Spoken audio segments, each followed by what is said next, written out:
Assalamualaikum warahmatullahi wabarakatuh. Waalaikumsalam. Waalaikumsalam. Selamat malam.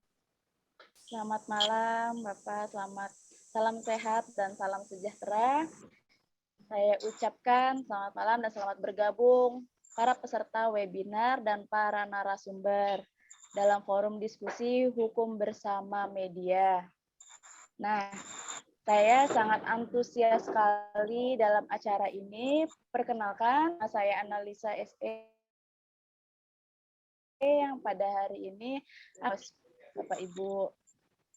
Dan mungkin saya akan memperkenalkan Bapak moderator kita pada malam hari ini, yaitu ada Bapak Yusdiansyah. Bapak Yusdiansyah adalah owner, pimpinan media koran, radio broadcaster, public speaking coach, dan new answer. Gitu, Bu. Dan Bapak semua. Mungkin tak kenal maka tak sayang, makanya harus diperkenalkan terlebih dahulu. Dan di sini sudah ada hadir juga Bapak Suki Sari SH selaku narasumber kita, yaitu seorang advokat, praktisi hukum, managing law firm Suki Sari dan partner. Dan mungkin sudah hadir juga ada Ibu Anika Rahmawati SHC ME CLA, seorang advokat juga dan memiliki firm juga. Dan ada narasumber kita Bapak Donke Ridon KSH MSc LLM, Senior Partner DKMS Lawyers. Nah, mungkin itu sudah saya sebutkan untuk moderator malam ini dan para narasumber hebat kita pada malam hari ini untuk diskusi hukum bersama media. Baik, untuk Bapak moderator, boleh dipersilahkan untuk acara pada malam hari ini.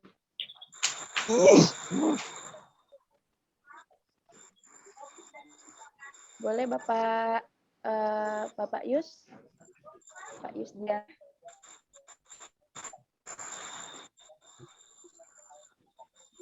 Maaf Pak Dodi. Bapak Yus Diansanya sudah hadir? Belum masuk. Belum masuk, Bu. Belum ya? Belum masuk.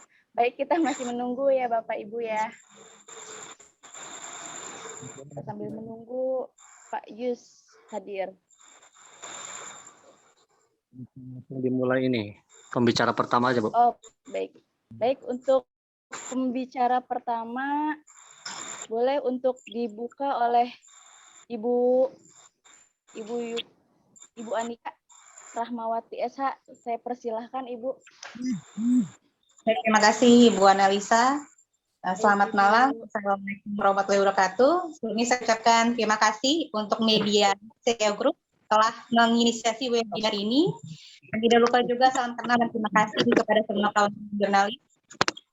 Dalam kesempatan ini, perkenalkan saya, Anika Rahmawati, saya sebagai Managing Partner ARCN Firm.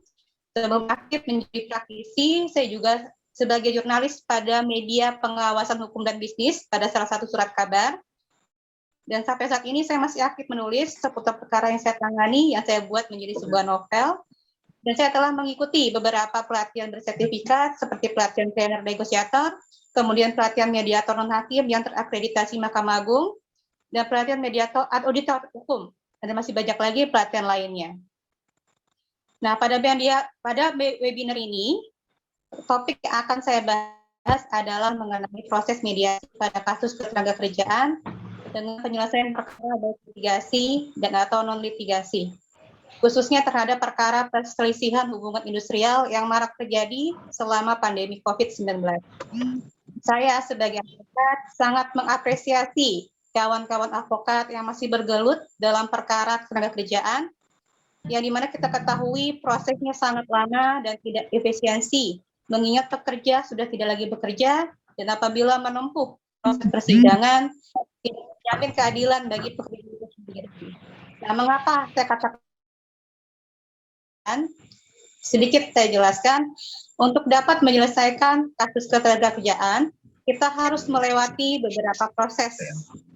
yakni satu proses bipartit, kemudian kedua proses tripartit, dan yang ketiga adalah proses persidangan pada pengadilan hubungan industrial. Dalam hal ini, pekerja dapat didampingi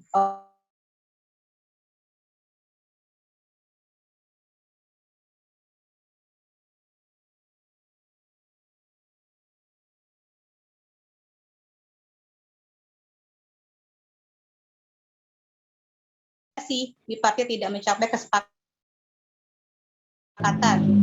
Nah, mediasi bipartit apabila proses mediasi tidak mencapai kesepakatan akan dilakukan mediasi pada suku dinas tenaga-kerjaan dengan proses mediasi tripartit yang dilakukan oleh mediator hubungan industrial yang ditunjuk oleh suku dinas tenaga-kerjaan. Nah, sampai di sini yang menarik buat saya adalah ketika mediasi tripartit yang dilakukan oleh mediator HI atau mediator hubungan industrial, beberapa pekerja mendapatkan kendala selama proses mediasi dilaksanakan. Contohnya, pada saat tidak mencapai kesepakatan, pekerja sulit sekali mendapatkan anjuran yang dikeluarkan yang wajib dikeluarkan oleh mediator HI. Nah, padahal jelas disebutkan dalam pasal 13 ayat 2 Undang-Undang PHI, anjuran tertulis bagaimana dimaksud dalam waktu selambat-lambatnya 10 hari kerja sejak sidang mediasi pertama harus disampaikan kepada para pihak. Namun dalam fakta sering kita alami adalah mediator HI itu sulit sekali dan sering sekali mengulur-ulur waktu untuk mengeluarkan anjuran bagi pekerja. Dan kemudian yang terakhir adalah proses persidangan pada pengadilan hubungan industrial yang masih dikenakan biaya untuk nilai tuntutan di atas kurang lebih 150 juta. Yang dimana kita ketahui pekerja yang melanjutkan proses kasus ketenagakerjaan sudah tidak lagi bekerja dan menuntut haknya diberikan. Nah, seiring proses persidangan yang cukup panjang dengan adanya penundaan yang dilakukan dari pihak pengadilan, menambah penderitaan baik waktu dan biaya baik untuk pekerja itu sendiri atau juga kuasa hukumnya. Dari beberapa pemaparan proses atau teknis yang sudah saya sampaikan, ada pendapat dan pandangan saya untuk pemerintah mengevaluasi proses mediasi kasus ketenagakerjaan. Alangkah baiknya untuk proses mediasi pada suku dinas tenaga kerja dapat ditiadakan karena sangat tidak efektif dan tidak efisiensi, hanya menambah beban negara. Andaikan mediasi dapat dilakukan dengan mediasi hakim mediator pada proses persidangan sehingga dapat menciptakan pengadilan yang mudah dan efektif. Nah, berdasarkan pengalaman yang pernah saya alami, terutama dalam menangani kasus PHI ini, sehingga membuat saya terinspirasi untuk membuat sebuah program asuransi hukum khusus ketenagakerjaan, mengingat akan mulai diimplementasikannya Undang-Undang Ciptaker. Fungsi dari asuransi hukum ini untuk menjadi konsultasi, pengawasan, serta tindakan hukum yang perlu bagi pekerja. Tentunya juga untuk menghemat ya anggaran negara supaya bisa dipangkas untuk disnaker seperti itu. Nah, ketentuan dan syarat asuransi hukum kurang lebih seperti asuransi lainnya, bisa diklaim oleh pekerja.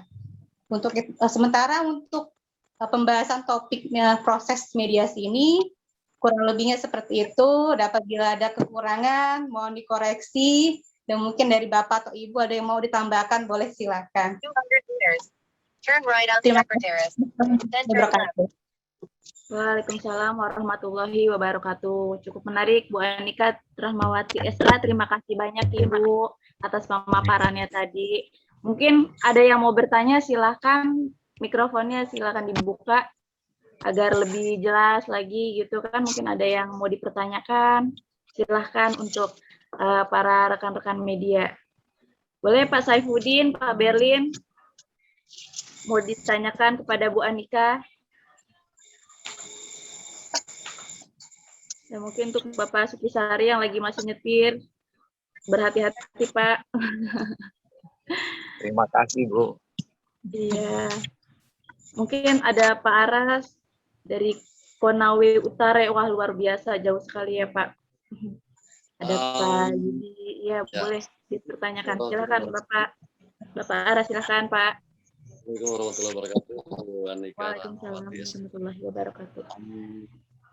Saya tertarik dengan apa yang Ibu jelaskan tadi, dan pertanyaan saya untuk sementara cukup sederhana. Apakah Anda sudah ada di daerah-daerah se-Indonesia atau baru di wilayah di Bekasi? Yang pertama. Nah, yang kedua, saya tertarik dengan asuransi apa tadi? Perlindungan hukum ya. Nah, Betul. apakah untuk tenaga kerjaan saja atau para pekerja penerima upah, ataukah termasuk bagi pekerja yang bukan penerima upah seperti petani, nelayan, gitu. Demikian pertanyaan dari saya. Terima kasih. Assalamualaikum warahmatullahi wabarakatuh. Terima kasih Pak Bengki saya. Terima kasih untuk pertanyaannya Pak. Boleh saya jawab sekarang Pak untuk jawabannya? Jadi seperti ini Pak. Kalau untuk asuransi hukum, kita khususkan terlebih dahulu untuk tenaga kerja tentunya yang masih aktif ya. Nanti untuk setiap bulannya kita akan potong biayanya ada dari hasil atau upah mereka bekerja. Nah, kemudian apabila nanti suatu saat ada pemutusan hubungan kerja atau mungkin ada prosedur yang tidak sesuai dengan peraturan ketenagakerjaan, maka untuk biaya asuransi tersebut bisa diklaim untuk digunakan untuk proses pengurusan penyelesaian perkaranya, seperti itu Pak. Nah, apabila tidak ada proses tersebut, untuk asuransi bisa diklaim seperti itu. Jawabannya seperti itu Pak. Mungkin ada lagi pertanyaan yang lain dari Bapak-Bapak dan Ibu-Ibu yang lain? Bagaimana Bapak Aras? Ada tadi, mohon maaf. Ada tadi yang pertama, apakah jaringan yang Ibu maksud itu untuk perlindungan apakah hanya di wilayah Indonesia Barat saja atau Bekasi atau Jakarta atau sudah se-Indonesia begitu? Baik. Mohon maaf ini. Demikian. Dengan Pak Aras, mohon maaf ya, saya telah menyebutkan nama sebelumnya dengan Pak Aras, mohon maaf. Jadi kalau untuk wilayah, kalau bisa kita semua buka Pak untuk di semua cabang di setiap wilayah, dan tidak hanya untuk mereka yang karyawan tetap atau karyawan yang tidak tetap, tapi bisa juga seperti maaf ya saya sebut seperti ojek online yang mereka kan memang tidak dapat payung hukum karena kan hanya kemitraan. Nah, itu juga butuh asuransi hukum gunanya mempayungi mereka apabila terjadi kecelakaan atau mungkin perampokan dan lain sebagainya, seperti itu Pak. Jadi untuk wilayah seluruh Indonesia. Seluruh Indonesia ya. Saya tunggu Bu kehadirannya di Sulawesi Tenggara, karena di wilayah Sulawesi Tenggara juga saya rasa sama dengan daerah-daerah lain, banyak membutuhkan protokol itu. Mas ini dulu bentar ya. Demikian Bu. Mana? Oh ya.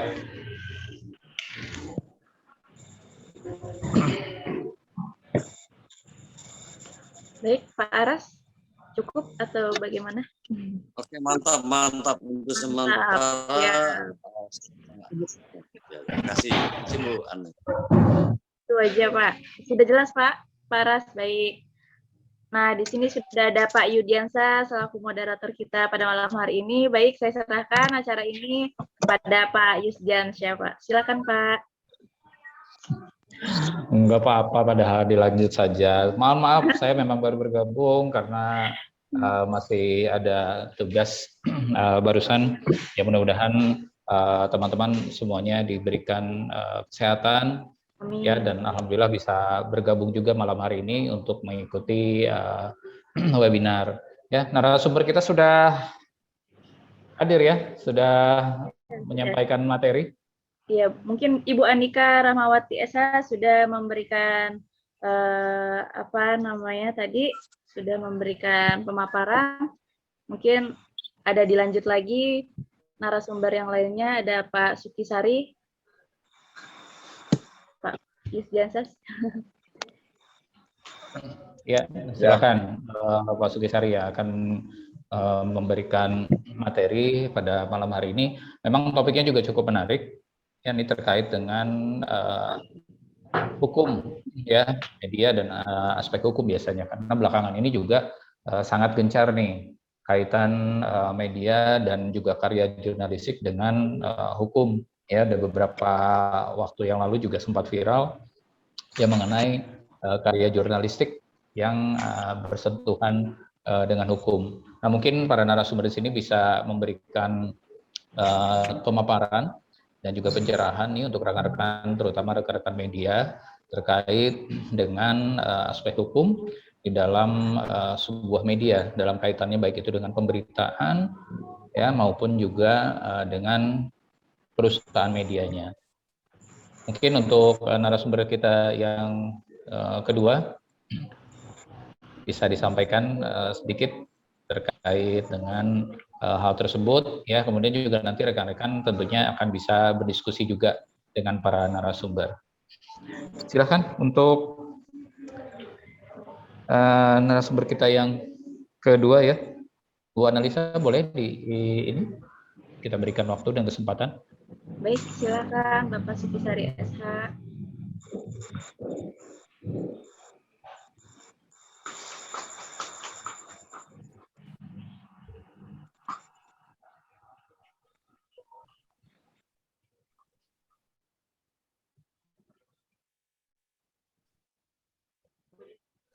Ya, sudah bergabung beliau?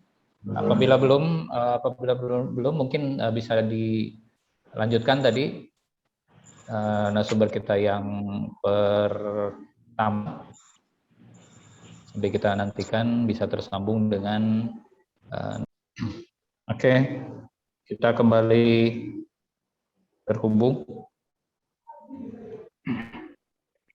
Ya, apakah narasumber kita juga sudah terhubung kembali? Belum.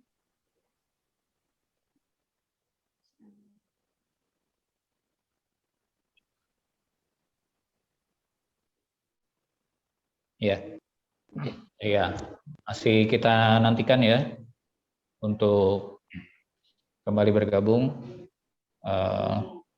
narasumber kita pada malam hari ini juga untuk rekan-rekan yang lain. Ya, tadi sempat terputus sebentar. Iya. Ya, apakah audio saya terdengar cukup jelas? Terdengar jelas sekali, Pak. Jelas ya, Mbak Analisa ya. Iya. Jelas.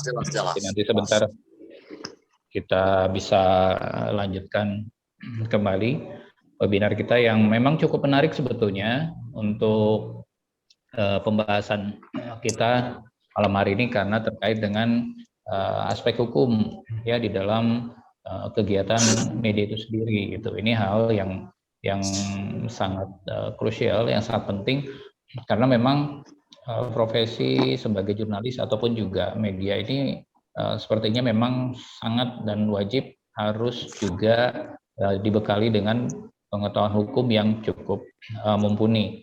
Karena sangat mungkin ya untuk bersentuhan dengan hukum ya terkait dengan apa yang kita sampaikan lewat tulisan ya lewat pemberitaan. Jadi memang ini satu hal yang sangat penting juga memahami aspek-aspek hukum dalam kegiatan bermedia. Apalagi sekarang kebanyakan media sudah dalam bentuk digital ya berupa website atau juga mungkin ada yang melalui media sosial. Nah ini banyak juga keterkaitannya dengan aspek-aspek hukum terutama ya saat ini yang memang sering digunakan adalah undang-undang ITE.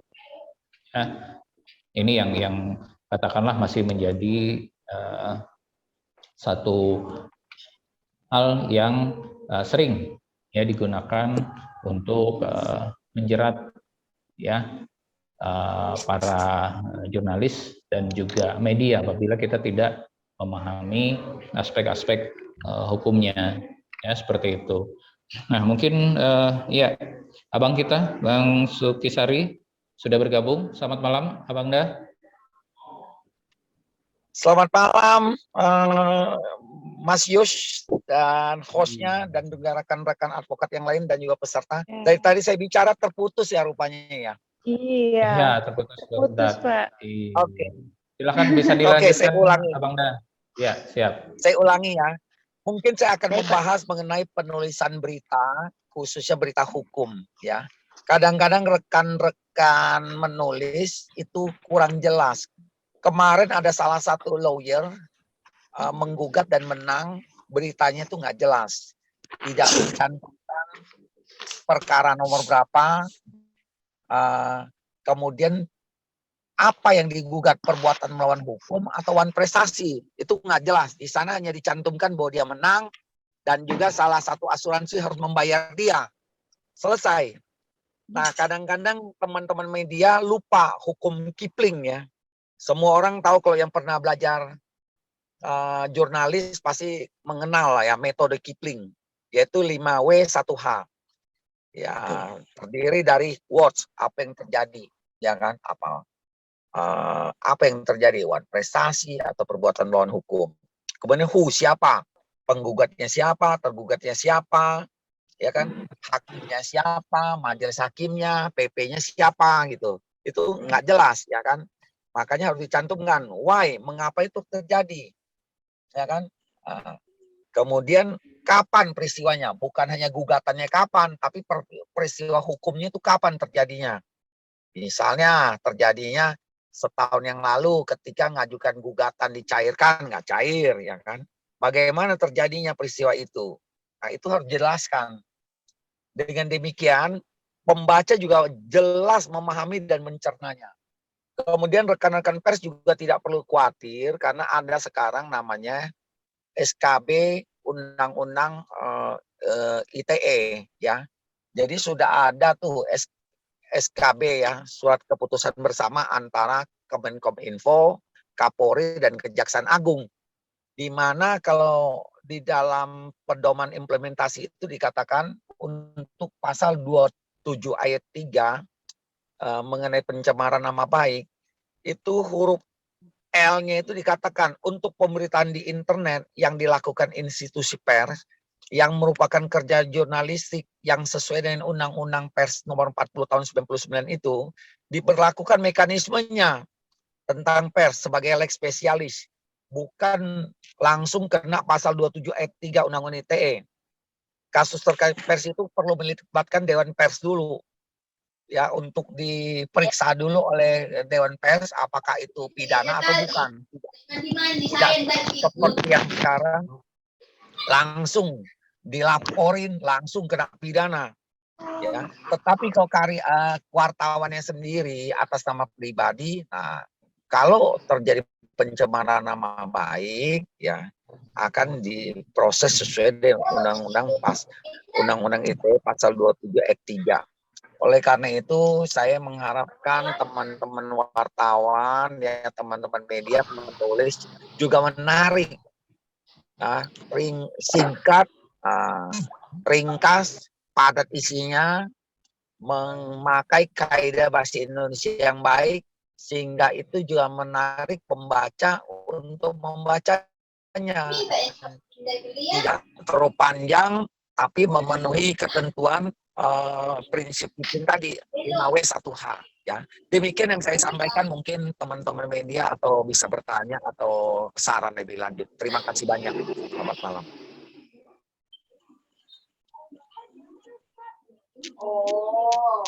Ya, demikian ya pemaparan dari abang kita ya yang sudah ya. Bertanya.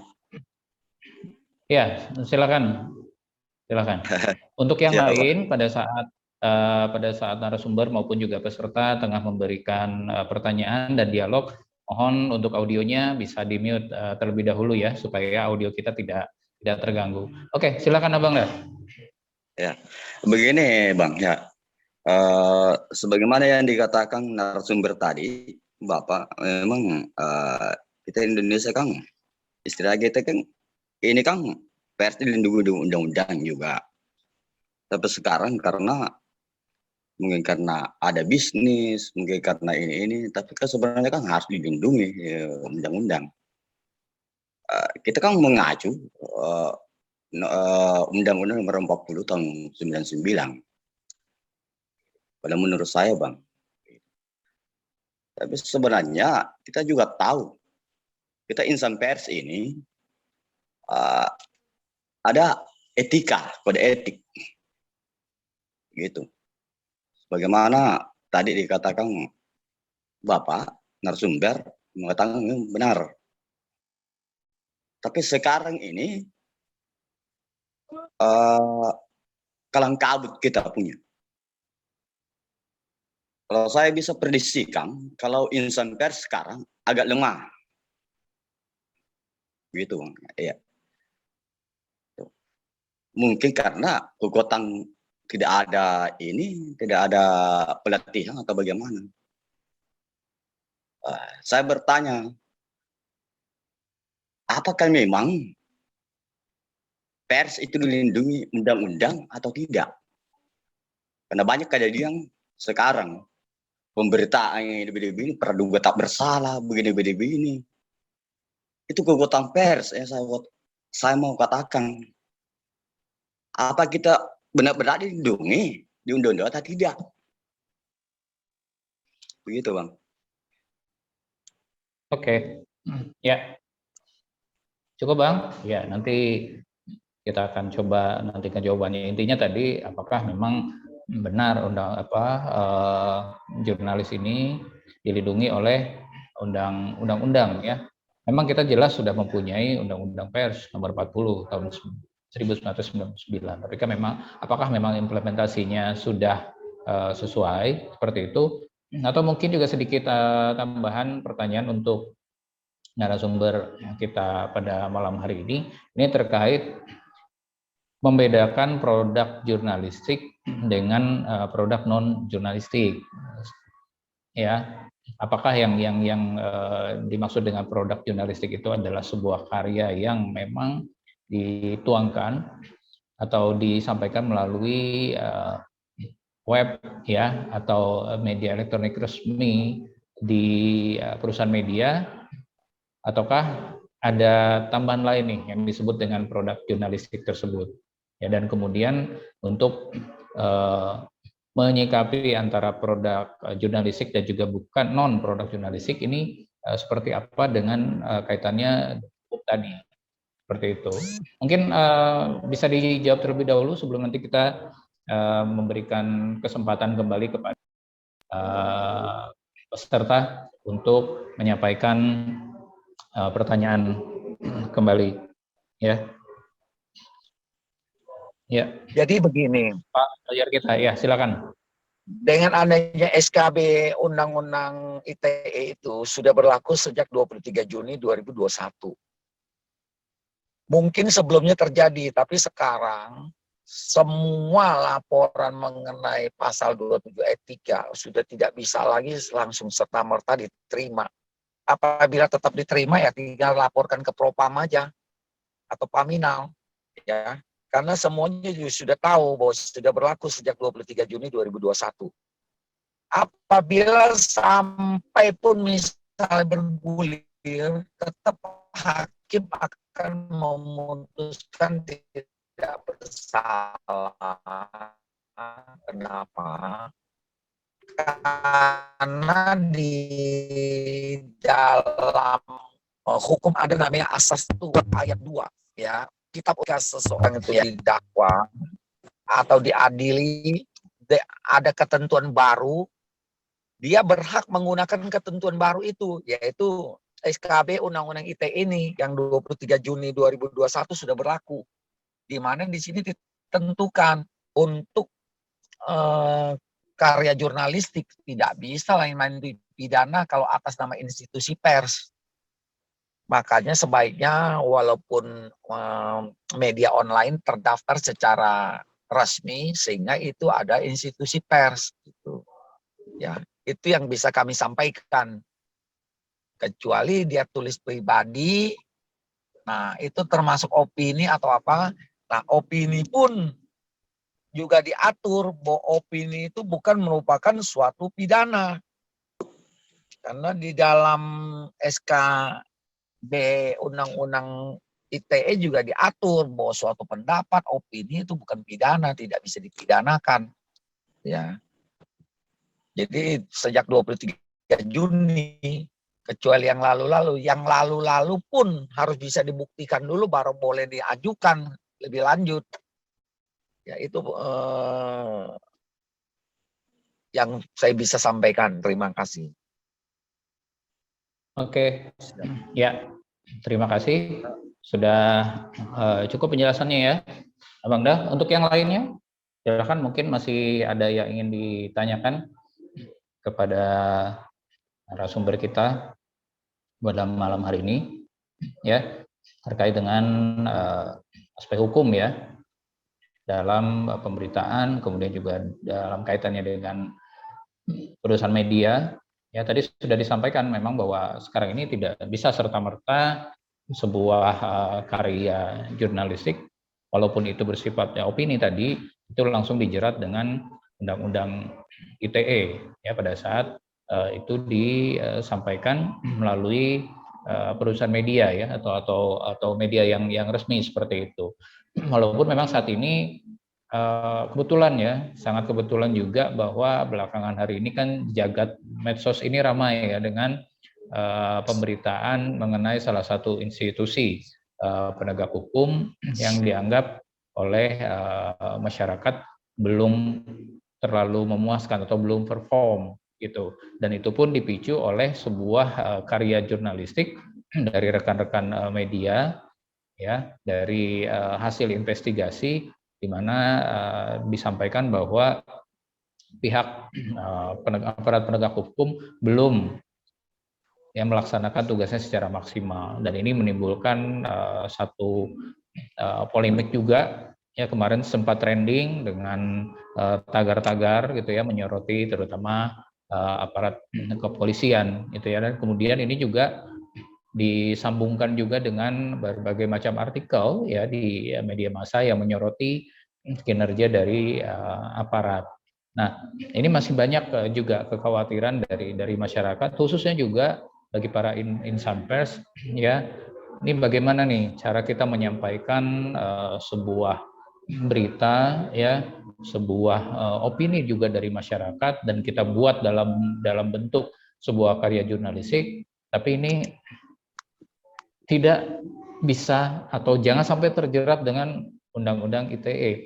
Tadi apabila sudah ada kesepakatan SKB 3 Menteri seperti yang tadi disampaikan oleh Abangda kita, ya Bapak lawyer kita, nah ini memang apakah sudah tersosialisasikan dengan baik sampai dengan ke tingkat yang paling bawah? Karena memang ada sedikit pesimisme juga dari masyarakat bahwa ini SKB 3 Menteri, bahkan sebelum ini terbit itu juga sempat ada perkap ya atau MOU antara Kapolri pada saat itu. Saya memang lupa ya tahun berapa, tapi ada MOU antara Kapolri ya dengan tidak salah dengan Dewan Pers pada saat itu untuk ya memperlakukan sebuah karya jurnalistik adalah tidak bisa langsung dilaporkan sebagai sebuah tindak pidana gitu ya. Nah, tapi dalam perjalanannya ini seringkali petugas yang berada di bawah gitu ya, di tingkat Polsek katakan atau Polres, ini masih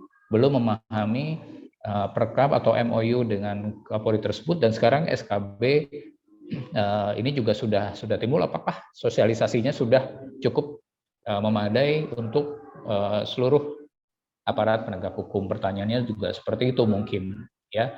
Nah, mungkin ada rekan-rekan di sini yang ingin juga menyampaikan entah itu pengalamannya atau juga menyampaikan pertanyaannya terkait mungkin pernah ya mengalami mungkin ya, apakah wartawannya atau medianya juga pernah disomasi, kemudian juga pernahkah juga dituntut dilaporkan mungkin ya kepada aparat penegak hukum. Karena untuk saya sendiri gitu ya, media saya pernah kalau mendapatkan somasi itu sudah pastilah, walaupun tidak terlalu sering. Tapi ada beberapa rekan saya juga yang medianya langsung ya dilaporkan kepada aparat kepolisian pada saat itu. Ya, ini kejadian sekitar tahun 2020 lalu. Ya, dan ini oleh pihak kepolisian ditanggapi. Ya, sempat ada pemanggilan terhadap pemimpin redaksi dari media tersebut. Gitu ya. Ini artinya kan bisa dibilang memang tidak seluruhnya aparat juga mengetahui atau memahami mengenai kesepakatan ya untuk tidak serta-merta menjadikan sebuah karya jurnalistik langsung ke dalam tindak pidana umum atau menggunakan undang-undang ITE tadi. Seperti itu ya. Ya ini sekedar Zaman berbagi sudah berubah, pengalaman. zaman Iya. sudah berubah. Gimana? Iya. Kalau MUU kan cuma dua pihak. Kalau ini SKB juga melibatkan kejaksaan. Jadi kejaksaan pun tidak akan bisa P21. Karena jelas sekali gitu loh. Kalau MOU kan antara organisasi atau Dewan Pers dengan kepolisian. Kalau ini SKB Ya, melibatkan kejaksaan, jadi tidak akan mungkin bisa P21 suatu laporan. Karena di sini jelas sekali. Dan juga sudah ada Menko Polhukam juga sudah mengirimkan SKB ini ke Ketua Mahkamah Agung, dan itu juga sudah disebarkan ke setiap pengadilan tingkatan di bawahnya. Jadi ini jelas sekali gitu yang untuk ini ya. Memang sebelumnya undang-undang ITE belum dirubah, nah sambil merubah itu sudah ada rambunya, pedoman implementasinya jelas. Apa yang boleh, apa pencemaran atau tidak. Suatu pendapat ya, suatu itu ya enggak, itu jelas sekali pedoman implementasinya untuk pasal 27 ayat 3 huruf C ya.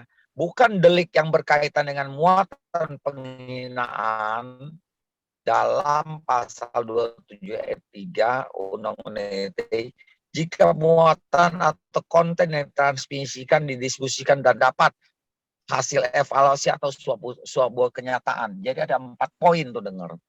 Ya. Jelas di sini dikatakan ya, penilaian, menilai boleh. Ya kan, bukan menuduh, ya menilai sama tidak sama dengan menuduh. Pendapat, kan pendapat, oh ya ini kurang baik pelayanan ini, ya kan, itu kan pendapat. Atau hasil evaluasi ya berdasar kinerja, berdasarkan beberapa kasus, ya kan, itu kan merupakan evaluasi. Atau memang kenyataannya lah, memang kenyataan ada oknum misalnya bermain kasar kayak kemarin, smackdown, ya kan bisa dipidana. Memang faktanya ada oknum melakukan smackdown gitu kan. Nah itu kan di luar hukum. Nah itu yang kita harus bisa bedakan rekan-rekan pers. Apa yang merupakan adalah penilaian, evaluasi, pendapat atau suatu fakta. Ya, jadi jangan dicampur adukan. Ya, itu pendapat saya. Makasih. Dari Takalor. Ya, silakan. Saya bisa tambahkan. Memang saya katakan tadi, saya tambahkan tadi saudara kita, memang begitu, benturan begitu. Kita sebenarnya kan insan pers itu kan sebenarnya kan kalau kita mengacu di undang-undang, sebenarnya di Indonesia tercipta ini karena terlibat juga pers. Ya, terlibat pers. Tidak bisa memerdekakan Indonesia kalau bukan pers. Pada menurut saya. Ini ceritanya? Acara malam Binto, karena begini, ini biasa terjadi benturan antara petugas dengan insan pers. Kita insan pers karena memang benar-benar insan pers, kita ikuti kode etik. Kita tidak bisa ini memberitakan tanpa ada sumber. Begini. Tapi seakan sekarang ini, di situasi sekarang ini, akan pers itu bagaimana? Jadi makanya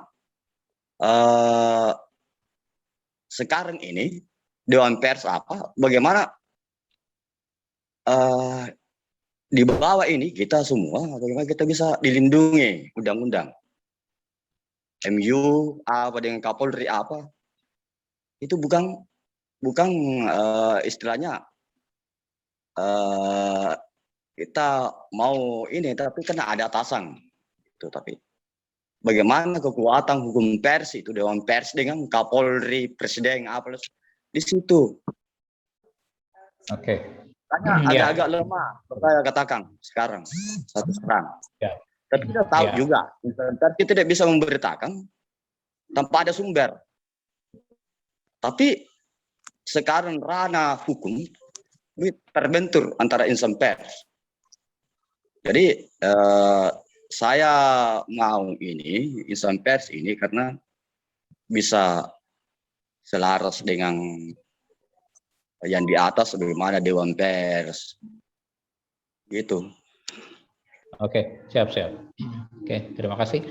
Mungkin ada lagi dari peserta kita yang ingin menyampaikan ya atau memberikan pertanyaan terkait tadi sudah dipaparkan ya beberapa hal terkait dengan aspek hukum ya pada saat ini ya dengan diperkuat lagi oleh SKB tadi ya yang sudah seharusnya ini menjadi angin segar ya memberikan perlindungan untuk para insan pers seperti itu. Oke, ada lagi tadi? Ada yang ingin bertanya kembali? Pak. Ya, silakan. Saya boleh Pak? Ya, silakan. Assalamualaikum. Ya, waalaikumsalam. Saya ya langsung sama Bang Suki Sari ya. Ya. Pertanyaan saya begini. Tadi Bapak menjelaskan terkait dengan karya jurnalis atau pers. Itu bagaimana hukumnya? Jika produk berita atau link berita kita posting ke medsos di akun pribadi atau di media sosial lainnya. Sekali lagi pertanyaan saya Pak, bagaimana hukumnya, bagaimana aturannya jika ada link berita yang kita posting ke akun medsos. Nah, akun medsos itu akun pribadi. Ya, seperti yang saya alami sekarang. Itu saya membagi link berita topik terkini dengan judul terkait dugaan penyimpangan dana desa. Saya bagi ke akun pribadi saya di Facebook. Nah, itu bagaimana menurut Bapak? Apa saya melanggar atau bagaimana? Karena kemarin waktu saya di kepolisian, saya sempat mendapat undangan di sana, itu bahwa saya diduga melanggar Undang-Undang ITE. Karena link berita teman saya posting ke akun Facebook saya. Sementara dalam isi berita itu bukan menuding, tapi tetap mengedepankan asas praduga tak bersalah. Jadi saya sepakat dengan Bang Saifudin, kita kalar ini, kemana undang-undang pers? Di mana perannya Dewan Pers melindungi insan pers? Ya. Lagi kan semua lembaga negara, swasta, sepengetahuan kami, maaf Pak, itu saya rasa mitra Pak. Demikian untuk sementara, mohon maaf jika ada kalimat. Ya, oke, terima kasih. Ya, mungkin bisa langsung dijawab, Bang Dan, terkait pertanyaan tadi, yang memposting link berita di media sosial. Ini bagaimana secara hukum? Seperti yang saya jelaskan tadi, SKB Undang-Undang ITE kan sudah menjelaskan untuk kepentingan pemberitaan internet yang dilakukan institusi pers, itu kan bukan institusi pers, karena kalau link pribadi. Sekali lagi di sana sudah ada pedoman implementasinya. Ya, kalau yang dilakukan institusi pers tidak akan kena, karena akan berlaku Undang-Undang 40 tahun 99 tentang pers. Maka tulislah berita melalui institusi pers. Kalau itu kan akun pribadi. Nah, kalau akun pribadi kembali ke isinya. Isinya yang tadi yang saya bilang huruf C. Pedoman implementasi undang-undang delik muatan penghinaan atau pencemaran nama baik dalam pasal 27 ayat 3. Jika muatan yang ditransmisikan itu berupa penilaian, isinya penilaian bukan merupakan pendapat, hasil evaluasi atau kenyataan. Nah, kenyataan bukan. Kalau kenyataan kan enggak. Kalau belum diadili kan belum kenyataan.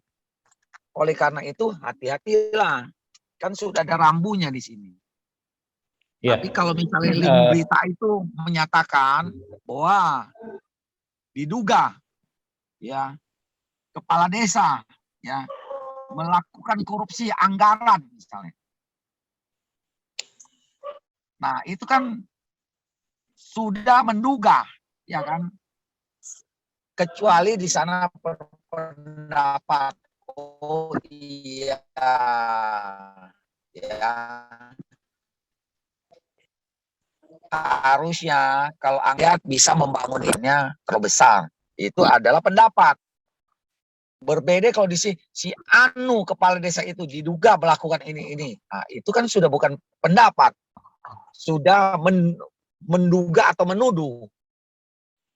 Jadi hati-hati, walaupun link tidak akan dilindungi undang-undang pers karena kan bukan pemberitaan melalui pers pribadi dan link beritanya isinya nggak sesuai.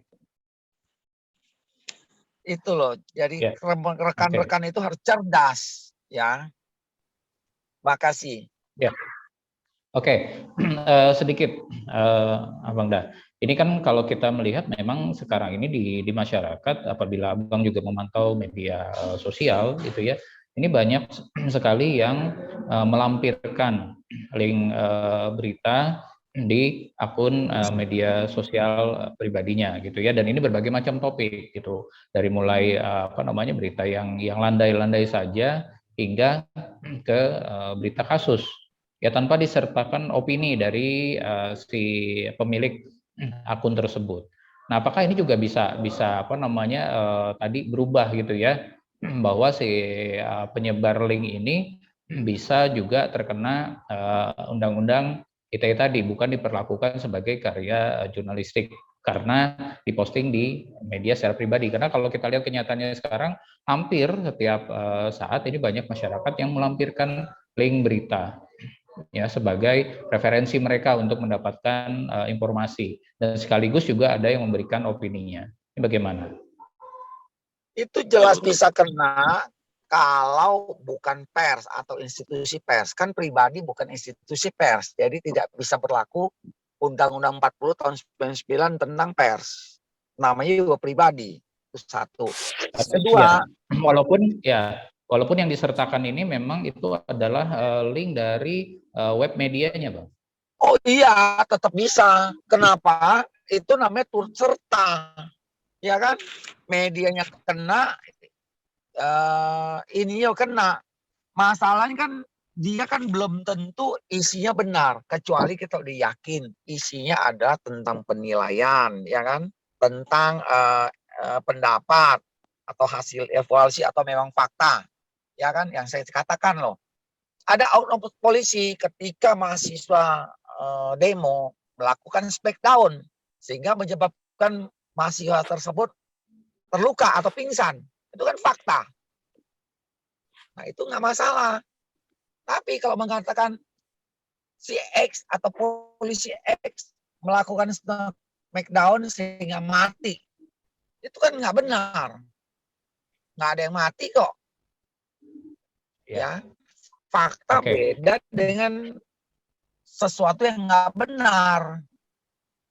Itu jelas sekali menurut saya. Ya, terkait apabila kita menemukan satu penyimpangan misalnya, ini bukan terkait dengan video yang sudah viral misalkan atau apa, tapi memang katakanlah ada rekan kita yang menemukan penyimpangan anggaran dana desa misalnya. Jadi ada anggaran dana desa yang diselewengkan katakanlah gitu oleh aparat desa. Kemudian juga kita tentunya juga memegang bukti dan narasumbernya. Nah, kemudian kita juga menuliskan berita dengan kalimat awal adalah diduga, misalnya seperti itu, gitu ya. Itu kan diduga ini kan bisa benar, bisa tidak juga. Nah, menurut Abang sendiri, apabila kita menemukan temuan seperti itu, yang baik itu bagaimana penulisannya? Ya, apabila kita menemukan penyimpangan, bukti sudah kita dapatkan, narasumber juga sudah kita dapatkan. Nah, untuk mencegah hal yang tidak diinginkan, bagaimana bentuk judul dari berita tersebut apabila kita ingin menuangkannya dalam sebuah karya jurnalistik? Nah, itu yang menarik. Sekarang kan suatu anggaran ada namanya daftar isian proyek atau apapun lah namanya lah. Misalnya anggaran itu untuk melakukan, misalnya dana itu untuk membuat saluran air. Nah, ada nggak buktinya dulu buat saluran air? Tapi kenyataannya tidak. Nah, itu yang harus ditampilkan. Bukan dibilang, oh kepala desa X diduga melakukan ini nih, tanpa ada pembanding. Tanpa ada fakta bahwa sebenarnya anggarannya untuk apa. Untuk mencegah itu ya harus sampaikan bahwa anggaran itu seharusnya untuk ini sesuai dengan ya kan RAPD atau APD ya kan sudah dikucurkan memang tujuannya untuk itu, tetapi kenyataannya atau diduga tidak lakukan sehingga timbullah kerugian atau patut diduga akan timbul kerugian. Jadi lengkap sehingga tidak akan lagi terjadi seperti yang dimaksud gitu. Ya, tapi pada saat disampaikan di tulisan kita ada dugaan, katakanlah diduga misalnya terjadi penyimpangan terhadap anggaran dana desa misalkan, itu kita bisa menuliskan bisa menuliskan judul atau headline seperti itu ya, tidak masalah selama memang ada pembanding atau ada fakta yang kita dapatkan ya. Iya, selama kita sudah tahu anggaran itu sebenarnya untuk membuat saluran, tetapi anggarannya tidak buat saluran. Misalnya akhirnya dia buat bancakan. Ya. Tidak apa-apa ya, seperti itu. Jadi tidak usah khawatir selama memang ini berdasarkan nggak usah khawatir kalau fakta. memang sudah jelas anggarannya turun karena apa gitu kan. Ya. Siap. Jadi rekan-rekan sekali lagi tidak usah khawatir nih, selama kita memang memberitakan sebuah fakta ya. Jadi bukan sekedar rumors, bukan sekedar katanya, tapi kita juga memiliki data dan juga sumber yang betul-betul valid ya, betul-betul berkompeten seperti itu. Oke, ada lagi membela diri bukan hanya karena ditulis diduga sudah selesai. Harus bisa buktikan ini loh anggarannya turun buat bikin saluran. Tapi dia tidak lakukan salurannya di mana, tapi uang udah cair, ya kan? Nah, itu yang dimaksud di dalam tadi ya pedoman undang-undang kita itu pedoman implementasi pasal 27 ayat 3 huruf C ya. Klien pendapat hasil evaluasi atau suatu kenyataan itu bukan pencemaran nama baik, tapi kalau tanpa itu ya tiba-tiba menulis sesuatu tanpa ada dasar ya pencemaran. Rekan, pencarian informasi itu penting sehingga menulisnya lengkap dan rekan-rekan pers ini baik online maupun media cetak itu sangat penting dan kita mengawal aparat dan oknum-oknum yang nggak benar gitu. Oke. Ya, ada lagi untuk yang ingin disampaikan atau ditanyakan? Tegalar Bang. Iya. Begini. Mohon maaf dulu. Tadi pertanyaan saya begini. Katakanlah link beritanya Pak Saifuddin. Saya bagi ke akun medsos saya, tapi profesi saya juga wartawan, lain media ini. Lain media, itu maksud saya tadi. Bagaimana hukumnya itu Pak Suki? Mohon penjelasannya Pak. Kan saya sudah Bukan berita saya, katakan, bukan. kalau bukan berita kalian, bukan dari institusi pers, berarti kan kembali ke tanggung jawab pribadi. Ya, bukan institusi pers lagi, nggak bisa dipakai. Sekarang kembali lagi, isinya sesuai nggak? Apabila isinya tidak memenuhi kriteria yang tadi yang huruf T, pendapat, ya kan, penilaian, ya kan. Nah, itu yang harus ikut dipertanggungjawab.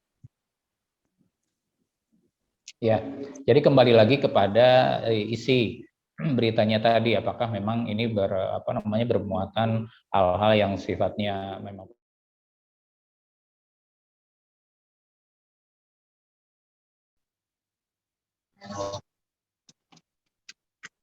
ya. Demikian ya pemaparan dari narasumber kita terkait dengan infrastruktur ya dari abang kita Bang Don Kekafi. Ya memang ini untuk spesialis di infrastruktur ya. Mungkin rekan-rekan ada yang ingin disampaikan atau dari pemaparan tadi mungkin ada yang ingin ditanyakan kepada narasumber kita yang berikutnya ini yang ketiga. Kami persilahkan.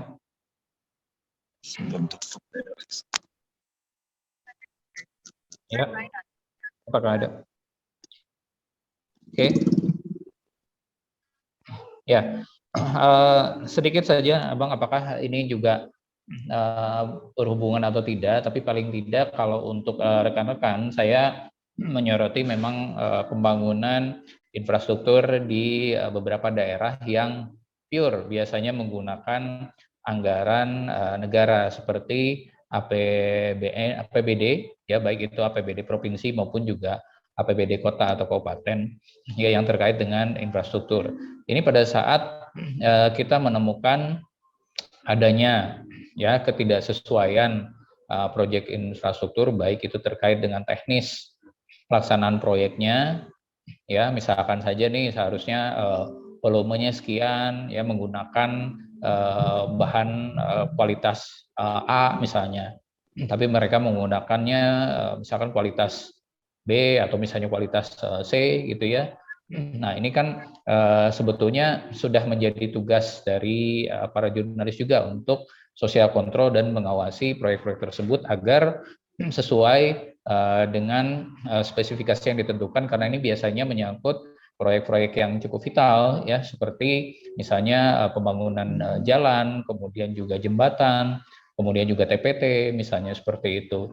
Nah ini bagaimana nih menyikapi adanya proyek-proyek yang menggunakan anggaran negara ya yang pelaksanaannya ada ya, mungkin ada walaupun saya tidak menyebutnya banyak, tapi ada yang kita dengar dan juga kita baca dan kita dapatkan bukti bahwa proyek tersebut menyalahi spesifikasi atau aturan yang berlaku seperti itu. Mungkin ada tanggapannya dari Abang?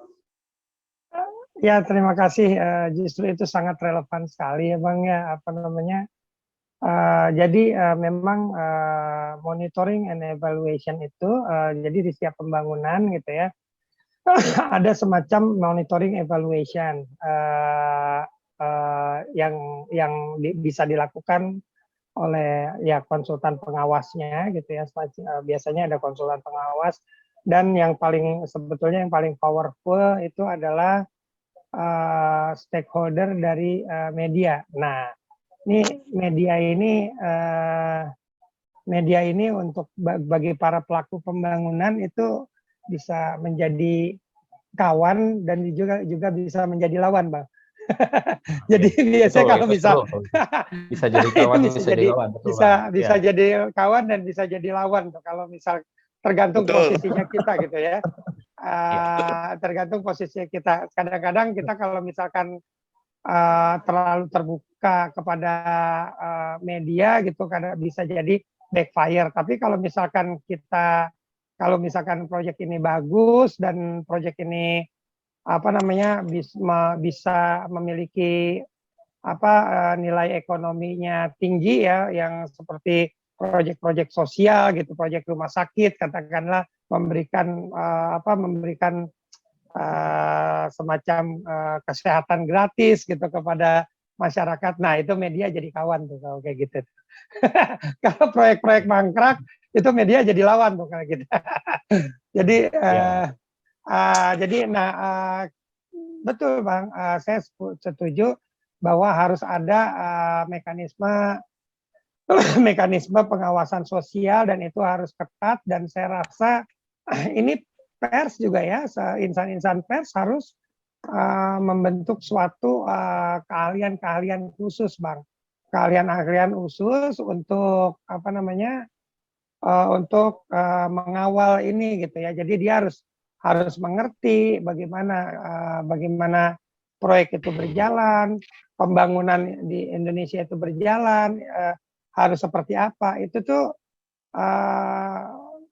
perlu gitu, skill-skill pengetahuan seperti itu perlu dipertajam sehingga sosial monitoring itu bisa berjalan gitu ya. Nah, tapi sekarang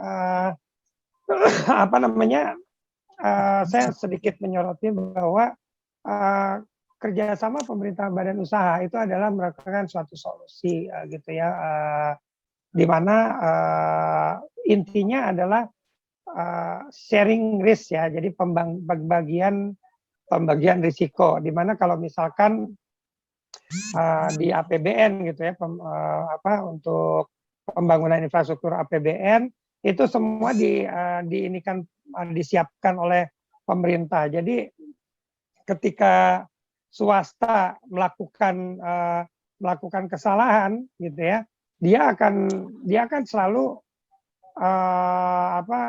menyalahkan pemerintahnya gitu ya, bahwa ini speknya kan yang bikin dari pemerintah.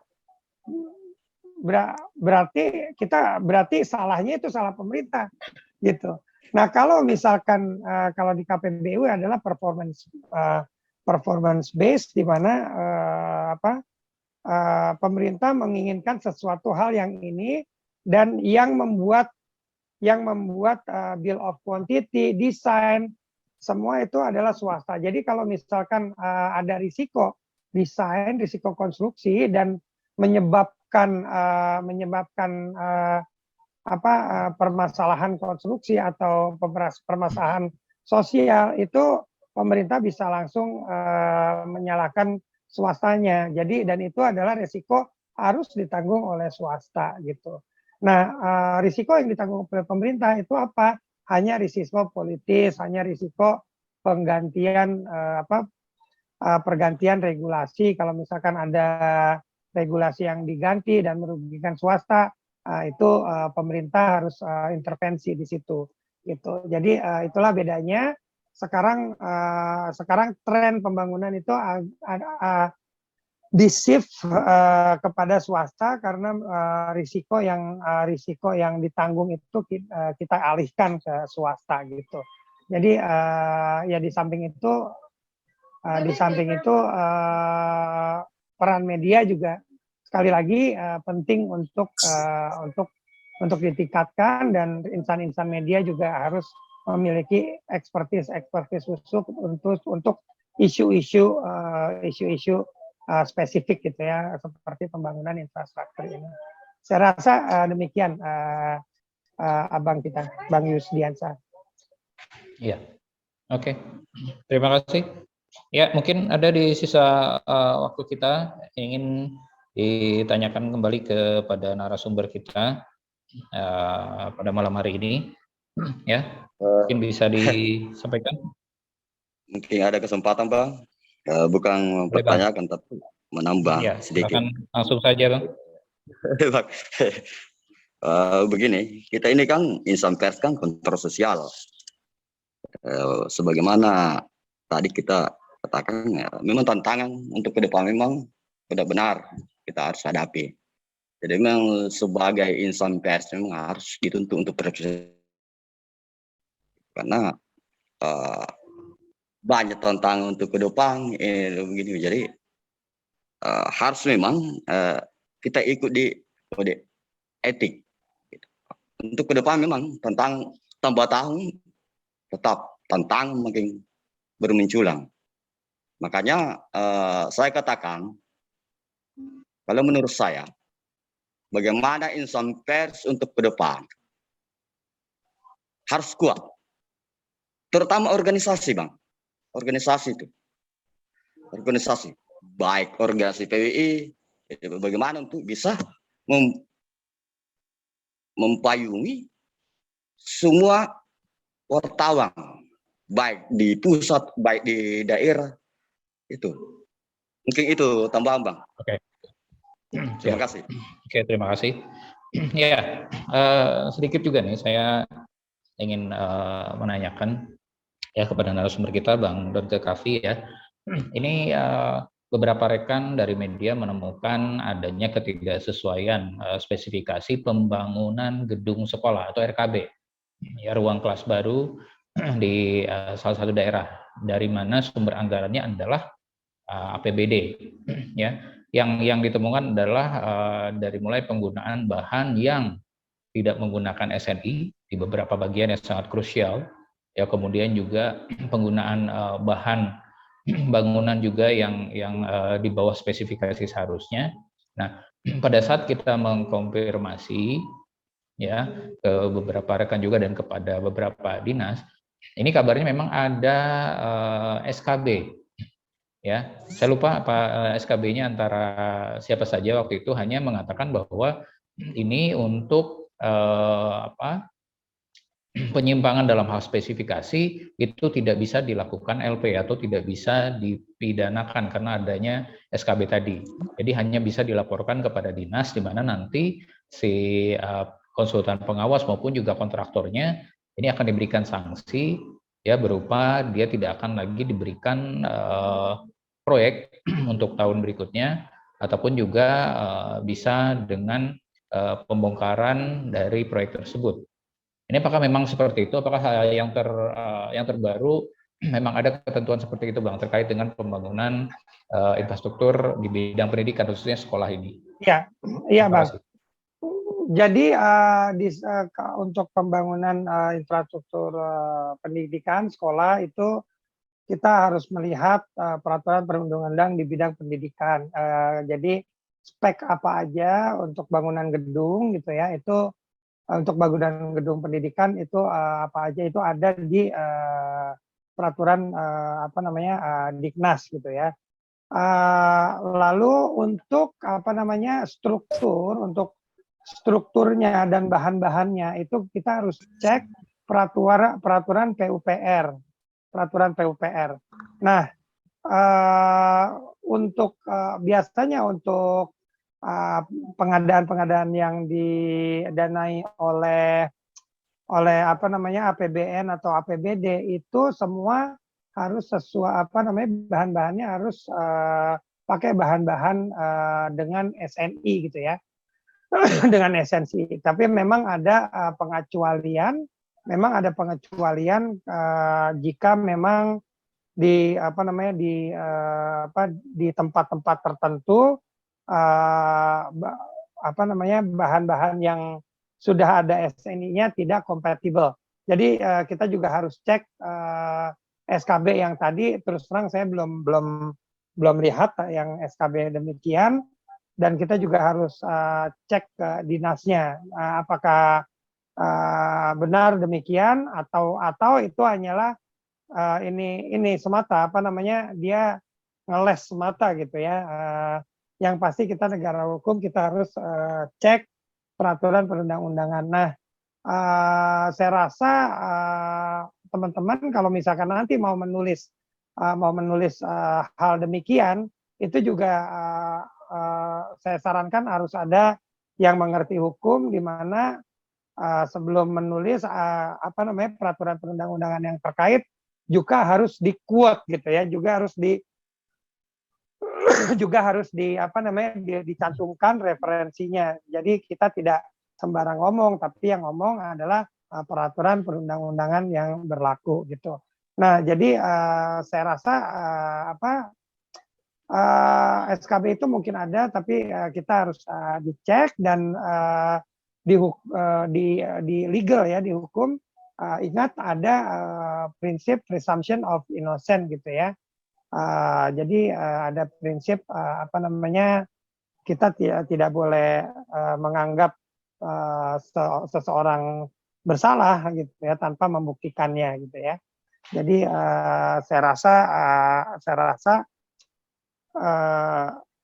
sebelum bertindak, sebelum menulis atau melaporkan, memang kita butuh kuat dulu nih pemahaman mengenai peraturan perundang-undangan di bidang pengadaan barang dan jasa, di bidang konstruksi dan sebagainya, sehingga rekan-rekan rekan-rekan media pun tidak bisa dibohongin gitu ya sama pejabat gitu ya, yang kadang-kadang pejabat juga banyak lesnya dan entah dia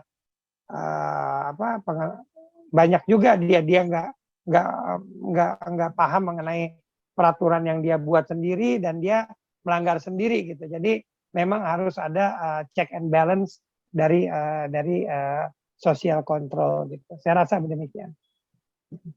Ya, siap. Terima kasih. Memang terkait dengan dengan aturan, kemudian juga baik itu perundang-undangan maupun juga pedoman pengerjaan proyek dari PUPR ini sudah dipelajari, dan memang seperti yang Abang katakan tadi, untuk penggunaan SNI ini diwajibkan ya untuk pembangunan objek-objek vital yang menyangkut juga keselamatan ya, ataupun hal-hal yang memang sifatnya sangat urgent ya, termasuk fasilitas vital bagi negara seperti itu. Kemudian juga untuk buktinya ini sangat terpampang dengan jelas gitu ya, bahkan salah satunya sudah dibawa ya, baja ringannya, kemudian juga atapnya, kemudian juga pembungkus untuk semen dan segala macamnya. Jadi seperti itu ya, artinya silakan tadi rekan-rekan bisa menuliskan temuan tersebut, hanya memang di garis bawahi tadi kita harus juga memahami aturan perundang-undangannya, kemudian juga bagaimana prosedur-prosedurnya agar dalam penulisan itu memang betul-betul sesuai ya dengan aturan perundang-undangan. Jadi pada saat kita menganggap ada penyimpangan, kita sudah punya bukti-bukti yang cukup. Kembali lagi tadi bahwa kita sebagai media, sebagai social control harus memberitakan sesuatu berdasarkan fakta dan juga sesuai dengan aturan yang berlaku dari apa yang kita sikapi tersebut. Mungkin seperti itu ya. Oke. Ada lagi terakhir sebelum kita akhiri diskusi kita malam hari ini. Oke. Ibu Analisa sudah kembali nih, host kita ya yang malam hari ini masih seger aja nih ya. Iya ya, sudah Pak. malam harus seger, tetap fresh. Iya. Oke, silakan Mbak Analisa, kita sudah hampir di penghujung acara. Saya persilakan. Baik, wah luar biasa, sangat menarik diskusi kita pada malam hari ini. Saya ucapkan banyak terima kasih kepada narasumber, pada Ibu dan Bapak moderator juga, Pak Yusdiansyah, penyelenggara acara webinar ini, Bapak Insinyur Dr. Dodi M. Judi, Bapak Zainal, Bapak Ongki, yang mungkin tadi di awal saya belum sebutkan, mohon maaf, dan para rekan-rekan media yang sudah mengikuti dari awal sampai akhir, terima kasih banyak. Mungkin webinar pada malam hari ini selesai. Semoga ilmu yang tadi dipaparkan bisa bermanfaat. Kurang lebihnya saya pribadi, Analisa, mohon maaf jika ada salah penyebutan gelar atau nama yang kurang lengkap dan lain-lainnya. Baik, kita akhiri dengan membaca Alhamdulillah. Alhamdulillahirabbil alamin. Wabil taufiq wal hidayah. Wassalamualaikum warahmatullahi wabarakatuh. Waalaikumsalam warahmatullahi wabarakatuh. Selamat malam. Selamat malam.